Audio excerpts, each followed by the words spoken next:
அன்பிற்குரிய அருமை பெருமக்களே, அல்லாஹ்வுடைய அருள் கொண்டு சுபகுடைய தொழுகையை தொழுது முடித்து அமர்ந்திருக்கிறோம். அல்லாஹ் தபாரக் வ தஆலா இந்த உலகத்தை படைத்து இந்த உலகத்திலே நம்மை படைத்திருக்கிறான். நம்மை படைத்து நம்மளிலே அவனுக்கென்றே அல்லாஹ் தஆலா ஒரு சிலர்களை தேர்ந்தெடுத்திருக்கிறான். அன்பிற்குரியவர்கள், அவனுக்கு பிடித்தமானவர்கள் என்றே ஒரு சிலர்களை என்ன செய்திருக்கிறான்? அல்லாஹ் தஆலா தேர்ந்தெடுத்திருக்கிறான். அந்த அல்லாஹ்வினால் தேர்ந்தெடுக்கப்பட்டவர்கள் என்ன செய்ய மாட்டார்கள்? அவனுடைய வழியிலே இருந்து ஒரு பொழுதும் எந்த நிலையிலேயும் என்ன செய்ய மாட்டார்கள்? வழி மாறவே மாட்டார்கள், வழி தவறவே மாட்டார்கள். அதே நேரத்திலே வழி தவறக்கூடிய சூழ்நிலை ஏற்படுமா என்றால் அவர்களுக்கு அதிகமான சூழ்நிலை ஏற்படும். வழி தவறக்கூடிய சூழ்நிலை அல்லாஹ்வினால் தேர்ந்தெடுக்கப்படக்கூடியவர்களுக்கு அதிகமாக ஏற்படும். அன்பிற்குரியவர்களே, அதே நேரத்தில் அவர்கள் அந்த சூழ்நிலைக்கெல்லாம் வழி கொடுக்காமல் என்ன செய்வார்கள்? எந்நிலையிலும் அல்லாஹ்வுடைய அன்பிலேயே தன்னை திகைக்க வைக்கக்கூடியவராக வாழ்வார்கள். பெருமானார் ஸல்லல்லாஹு அலைஹி வஸல்லம் இடத்திலே கேட்கிறார்கள், அந்த சூழ்நிலையிலே அல்லாஹ்வினால் தேர்ந்தெடுக்கப்பட்டவர்களுக்கு என்ன அடையாளம்னு கேட்கிறாங்க. நபிகள் நாயகம் ஸல்லல்லாஹு அலைஹி வஸல்லம் அவர்கள் சொல்லுகிறார்கள், அவர்களுக்கு 5 அடையாளம்ங்கிறார். முதலாவது என்ன அடையாளம்னு கேட்கிற பொழுது ஸல்லல்லாஹு அலைஹி வஸல்லம் அவர்கள் சொல்லுகிறார்கள், அல்லாஹ்வினால் தேர்ந்தெடுக்கப்பட்டவர்கள் அவர்களுக்கு ஏற்படக்கூடிய லாப நஷ்டம் எல்லா சூழ்நிலையிலுமே என்ன செய்வார்கள்? அல்லாஹ்வையும் அல்லாஹ்வை சார்ந்தவர்களை தவிர என்ன செய்ய மாட்டார்கள்? யாரிடத்திலும் உதவி தேட மாட்டார்கள். அல்லாஹ்வை சார்ந்தவர்களை தவிர யாரிடத்திலும் உதவி தேட மாட்டார்கள். இரண்டாவது என்னன்னு கேட்கிறாங்க, அல்லாஹ்வை சார்ந்தவர்கள் எந்த நிலையிலும் மறுமையை என்ன செய்ய மாட்டார்கள்? மறுக்க மாட்டார்கள். மறுமையை மறுக்கவே மாட்டார்கள். மூன்றாவது என்னன்னு கேட்கிறாங்க, ஸல்லல்லாஹு அலைஹி வஸல்லம் அவர்கள் சொல்லுகிறார்கள், அதாவது அவர்களுடைய தாய் தகப்பன் எப்படியா கொண்டவர்களாக இருப்பார்கள்? நல்லவர்களாக இருப்பார்கள். பிள்ளைகளை நல்வளர்ப்பு வளர்ப்பார்கள். அவர்கள் தவறி போனாலும் கூட அவர்களுடைய தாய் தகப்பனுடைய அந்த துஆ அவர்களை நேர்வழியின்பால் எடுத்து வருகிறாங்க. நாலாவது என்னன்னு கேட்கிறாங்க, பெருமானார் ஸல்லல்லாஹு அலைஹி வஸல்லம் அவர்கள் சொல்லுகிறார்கள், அவர்கள் எந்த காரியத்தை செய்தாலும் அதிலே வெற்றி அடையக்கூடிய பாதையை தேடுவார்கள் அல்லாஹ்வுடைய உதவியை கொண்டு.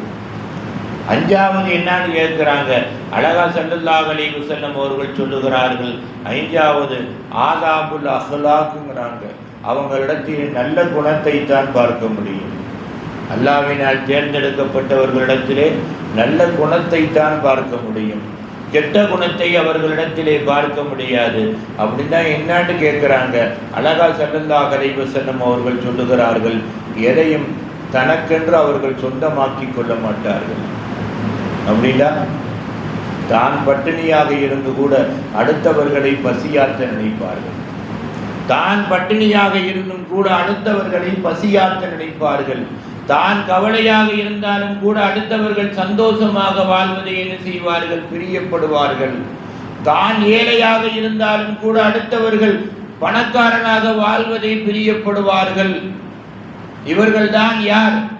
இறைவனால் தேர்ந்தெடுக்கப்பட்டவர்கள் அப்படின்னு அல்லாஹ் தஆலா சொல்வதாக ஸல்லல்லாஹு அலைஹி வஸல்லம் அவர்கள் சொல்லுகிறார்கள். அன்பிற்குரியவர்களே, நான் ஏன் இவ்வளவு சொல்றேன் தெரியுமா? நம்ம இந்த 2 நாளா சொல்லிக்கிட்டு வர்றோம், பரக்கத்து யாருக்கு திறக்கப்படும், பரக்கத்து யாருக்கு திறக்கப்படும் அப்படின்னு சொல்லி 4 விஷயங்களை சொல்லி 2 விஷயங்களை சொல்லி முடிச்சிருக்கு. அன்பிற்குரியவர்களே, மூன்றாவது விஷயம், பரக்கத்து திறக்கப்படக்கூடியவர்கள் யாருன்னு கேட்கிற பொழுது நபிகள் நாயகம் ஸல்லல்லாஹு அலைஹி வஸல்லம் அவர்கள் அழகாக சொல்லுகிறார்கள், இந்த நிலையும் சதக்காவை பின்பற்றுவார்கள். பரக்கத்து திறக்கப்படக்கூடியவர்கள் எந்த நிலையிலும் சதக்காவை பின்பற்றுவார்கள். ஜக்காத் அல்ல, ஜக்காத்து கட்டாய கடமை, சதக்காவை பின்பற்றுவார்கள். அன்பிற்குரிய அருமை பெருமக்களே, சஹாபாக்கள்லேயே 2 சஹாபி ஏழ்மையாக இறந்து போனார்கள். அதில் ஒரு சஹாபி மக்காவினுடைய கோடீஸ்வர பணக்காரனுடைய பிள்ளை முஸாப் இப்னு உமைர். ஒரே ஒரு சஹாபி ஏன்னா உபைர் ரலியல்லாஹு தஆலா அன்ஹு ஏழையாகவே பிறந்து ஏழையாகவே வாழ்ந்து எளிமை வாழ்க்கையை பின்பற்றி இறந்து போனவர்கள் இந்த 2 பேர் தான். முஸாப் இப்னு உமைர் ஒரு காலத்தில் நடந்து வந்தால் அந்த மக்கா மாநகரத்து வீதியிலே எல்லோரும் வேடிக்கை பார்ப்பார்கள். அவர் போட்டிருக்க ட்ரெஸ்ஸை பார்க்கறதுக்கு வரிசையை நிற்பாங்களாம். அவர் போட்டிருக்க அத்தருடைய வாடையை பார்ப்பதற்கு வரிசையாக நிற்பாங்களாம். அன்பிற்குரிய அருமை பெருமக்களே, அவர் உகது போர்க்களத்தில் இறந்து போனார். உகது போர்க்களத்திலே ஷஹீதாக்கப்பட்டார். அன்பிற்குரிய அருமை பெருமக்களே, மதீனாவிலே இஸ்லாத்தை முதலிலே எத்தி வைத்தவர் முஸாப் இப்னு உமைர் தான். பெருமானார் அப்புறம்தான் ஹிஜ்ரத்து போனாங்க. முஸாப் இப்னு உமைர் போய் 2 ஆண்டுகளுக்கு பின்னால் தான் என்ன செஞ்சாங்க, ஸல்லல்லாஹு அலைஹி வஸல்லம் அவர்கள் மதீனாவுக்கு போனார்கள். அப்போ மதீனாவினுடைய இஸ்லாத்தின் முதல் ஆசான் யாருன்னு கேட்டால் அந்த முஸாப் இப்னு உமைர் ரலியல்லாஹு தஆலா அவர்கள் தான். உகது போர்க்களத்திலே ஷஹீதாக்கப்பட்டவர்கள் யாரான்னு பார்க்கிற பொழுது அங்கே முஸாப் இப்னு உமைர் ஷஹீதாக்கப்பட்டு இறந்து போய் கிடந்தார்கள். அடக்கம் பண்ணுறதுக்கு ஏற்பாடு பண்ணுங்கன்னு ஸல்லல்லாஹு அலைஹி வஸல்லம் அவர்கள் சொன்னார்கள். சஹாபாக்கள் போயிட்டு வந்தாங்க. என்னங்கன்னு கேட்டாங்க. முஸாப் இப்னு உமைர் அடக்கம் பண்ணுவதற்கு துணி பத்தலைன்னாங்க. என்னான்னு கேட்டாங்க. காலுக்கு இழுத்தால் தலைக்கு பத்தலை, தலைக்கு இழுத்தால் காலுக்கு பத்தலை. அன்பிற்குரிய அருமை பெருமக்களே, பெரும் கோடீஸ்வரனுடைய மகனார் ஏன் இந்த வாழ்க்கை வாழணும்? வாழ போயிட்டேங்க ஷஹீதுடைய அந்தஸ்து கிடைச்சு. அல்லாஹ்வுக்காக எதை வேண்டாலும் இழக்கலாம். ஏன்னா துனியாவுடைய ஆசாபாசங்களுக்காக அல்லாஹ்வை இழக்கக்கூடாது. பெருமானார் ஸல்லல்லாஹு அலைஹி வஸல்லம் கண்ணீர் ஒடிச்சு அழுதாங்க. எதுக்கு அழுகிறங்கன்னு சஹாபாக்கள் கேட்டாங்க. யா ரசூலல்லாஹ் நிம்ம தபுக்கி, ஏன் அழுகின்றீர்கள்? ஸல்லல்லாஹு அலைஹி வஸல்லம் அவர்கள் சொல்லுகிறார்கள், அனாபுக்கி, நான் அழுகிறேன். காலத்த முஸாபுடைய நிலைமையை நினைத்து நான் அழுகின்றேன். எந்த பரம்பரையிலே பிறந்து எத்தனை கோடி சொத்துக்கு ஆளாக்கப்பட்டு கலிமாவுக்காக எல்லாவற்றையும் இழந்துவிட்டு இன்றைக்கு கலிமாவுக்காகவே வாழ்ந்து கஃன் துணிக்கு கூட முழுமையாக பத்தக்கூடிய சூழ்நிலை இல்லையே. இந்த முஸாபை நினைத்து நான் அழுகாவிட்டாலும் என் உள்ளம் அழுகின்றது. முஸாப் எந்த நிலையிலும் கியாமத்திலேயும் சரி என் கூடவே இருப்பார். ஸல்லல்லாஹு அலைஹி வஸல்லம் என் கூடவே இருப்பார். என்ன செய்யன்னு கேட்டாங்க. பெருமானார் சொன்னாங்க, ஒன்றும் பிரச்சனை இல்லை. துணியை காலுக்கு பொத்துங்கள், கஃன் துணியை தலைக்கு பொத்துங்கள். காலுக்கு என்ன செய்யுங்க, இலைகளையும் தலைகளையும் கொலைகளையும் பித்து வைத்து என்ன செய்யுங்க, கட்டி முஸாபை அடக்குங்கள். ஏனென்று கேட்டால் முஸாபுக்கு எதை கொண்டு மறைக்குகிறோமோ அது அப்படியே என்ன செய்யும், பசுமையாகவே இருக்கும். காரணம், முஸாபுடைய உடலை கரையான் சாப்பிடாது. அவருடைய கஃன் துணியை எதுவுமே தொடாது, அப்படியே இருக்கும். நாளை எழுப்பப்படுகிற பொழுது முழுமையான நல்லாடை கொடுத்து அல்லாஹ் கியாமத்திலே முஸாபை எழுப்புவான். அப்பொழுது நாம் சந்தோஷமாக முஸாபை பார்த்து கொள்ளலாம் அப்படின்னு பெருமானார் ஸல்லல்லாஹு அலைஹி வஸல்லம் அவர்கள் சொன்னார்கள். அன்பிற்குரியவர்களே, அப்ப பரக்கத்து வர்றதுக்கு மூணாவது வழி என்னங்க? மூணாவது வழி என்ன? சதக்கா. வழிமார்களுக்கு 3 அடையாளம் சொல்லுவாங்க. அதை மொத்தம் சொல்லி முடிச்சிடறேன் ஒரு 2 நிமிஷத்துல. வழிமார்களுக்கு 3 அடையாளம் சொல்லுவார்கள். வழிமார்களுக்கு முதலாவது அடையாளம் என்ன தெரியுமா? அன்பிற்குரியவர்களே, அவர்கள் வீட்டிலே நுழைகின்ற பொழுது என்ன செய்வாங்க? சலாம் சொல்லிட்டு குலுவல்லாஹ் சூரா ஓதுவாங்களாம். சலாம் சொல்லிட்டு குலுவல்லாஹ் சூரா ஓதுவாங்களாம். இரண்டாவது அடையாளம் என்ன செய்வாங்களாம்? 1 ரூபாயாவது தினசரி சதக்கா கொடுத்தே தீருவார்களாம். 1 ரூபாயாவது தினசரி சதக்கா கொடுத்தே தீருவார்களாம். சதக்கா அன்னை கொடுக்காட்டி கவலைப்படுவாங்களாம். வலிமார்களுடைய அந்தஸ்து எடுக்கப்பட்டு போய்விடுமோன்னு கவலைப்படுவாங்களாம். மூணாவது என்ன செய்வாங்களாம்? அன்பிற்குரிய அருமை பெருமக்களே, மூணாவது காரியம் அழகான காரியம். என்ன காரியம் தெரியுமா?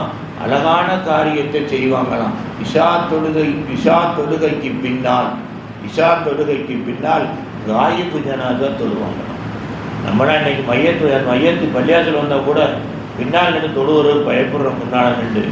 வழிமார்களுக்கு அடையாளம் என்ன தெரியுமா? இன்று இறந்து போன எல்லாருக்கும் இஷா தொழுகைக்கு பின்னால் காயிபு ஜனாஸா தொழுவோம். இன்று உலகத்தில் இறந்து விட்ட எல்லா முஸ்லீம்களுடைய மையத்துகளும் நமக்கு முன்னால் வைக்கப்பட்டிருப்பதை போன்று ஆய்வு ஜனாதா தொழுகணும். வைக்கப்படுமாண்டா எல்லா மையத்துடைய ரூகுகளும் காலிராகும். நம்ம ஆய்வு ஜனாதா தொழுதுட்டு துவா செய்கிற பொழுது என்ன கடைசியில் அல்லாஹும் ரப்பனா ஆத்தினானங்க ஓதுன 4வது தக்பீருக்கு துவா செய்கிற பொழுது அவர்கள் நமக்காக துவா செய்வார்களாம். இதே வலிமார்களுக்கு அடையாளம் அன்பிற்குரியவர்கள். வலிமார்களுக்கு நஃபில் ஒரே ஒரு நஃபில் ஃபர்லு, ஒரே ஒரு நஃபில் ஃபர்லு.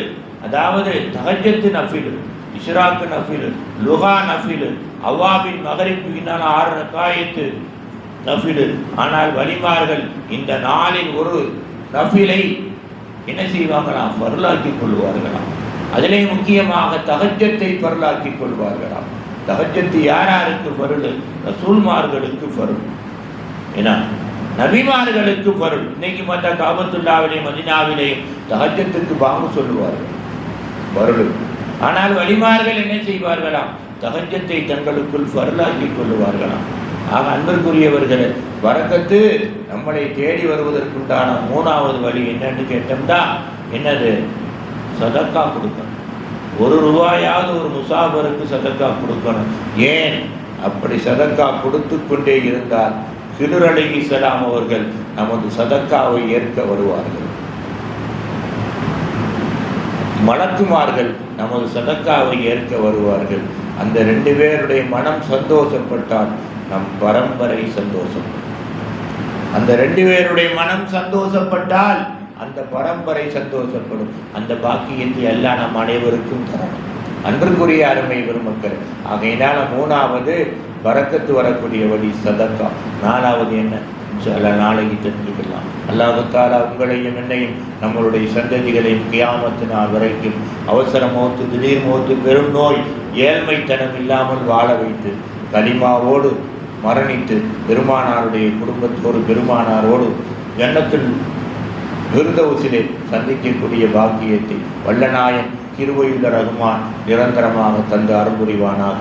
வாஹிரதவானா அனில் ஹம்துலில்லாஹி ரப்பில் ஆலமீன். அல்லாஹும்ம ரப்பனா ஆத்தினா ஃபித் துன்யா ஹஸனா வஃபில் ஆகிரத்தி ஹஸனா வகினா அஸாபன்னார். வஸல்லி அலன் நபி சய்யிதினா வ நபீனா மௌலானா முஹம்மத் وعلى آله وصحبه أجمعين برحمتك يا أرحم الراحمين والحمد لله رب العالمين.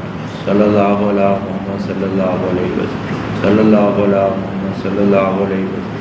صلى الله على محمد يا رب صل عليه وسلم. السلام.